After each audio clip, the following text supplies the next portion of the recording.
अस्सलामुअलैकुम। हाँ दोस्तों, गंदम की कीमत पर बड़ी खबर कि गंदम की नई कीमत 8,000। तमाम गला मंडियों के ताज़ा तरीन रेट्स जो हैं दोस्तों के साथ शेयर होंगे इस वीडियो में।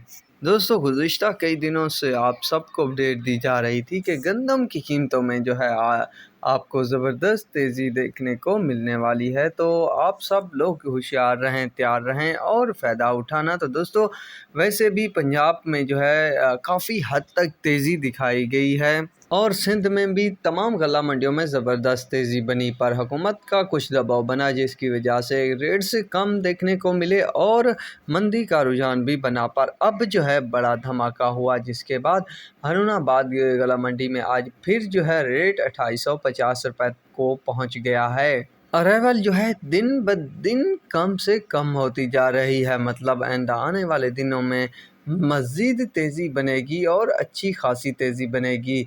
तो उस वक्त के लिए भी तैयार रहें, जिनके पास माल मौजूद है तो वो ज़रूर फ़ायदा उठाएंगे और नफ़ा भी खूब कमाएंगे। इसके अलावा कराची में जो गंदम का रेट है वो 7700 रुपये तक जा पहुंचा है और कई मकामात पर 7750 रुपये पर भी रेट बना हुआ है। हैदराबाद में लोकल गंदम का जो रेट है वो 76 से 7650 रुपये, जबकि रावलपिंडी और इस्लामाबाद में गंदम का रेट 3050 से 3100 रुपये और लाहौर में गंदम का रेट जो है 2950 से 3000 रुपये। दोस्तों, सबसे अहम खबर दूसरी ये है कि जिस तरह ये तेज़ी दिखाई जा रही है या हो रही है गंदम मार्केट में, तो जल्द जो है सिंध गंदम 8,000 टच कर जाएगी और साथ ही पंजाब भी आपको ज़बरदस्त तेज़ी में देखने को मिलेगी। ये अपडेट दी गई है मार्केट एक्सपर्ट की तरफ से। देखते हैं आगे क्या बनता है। वैसे भी गंदम हाथ में होना बहुत ज़्यादा फ़ायदे की बात है, तो मेरा मकसद था आप सबको अपडेट देना, आगाही देना। तो अब तक के लिए इतना ही काफ़ी है। अल्लाह हाफिज़।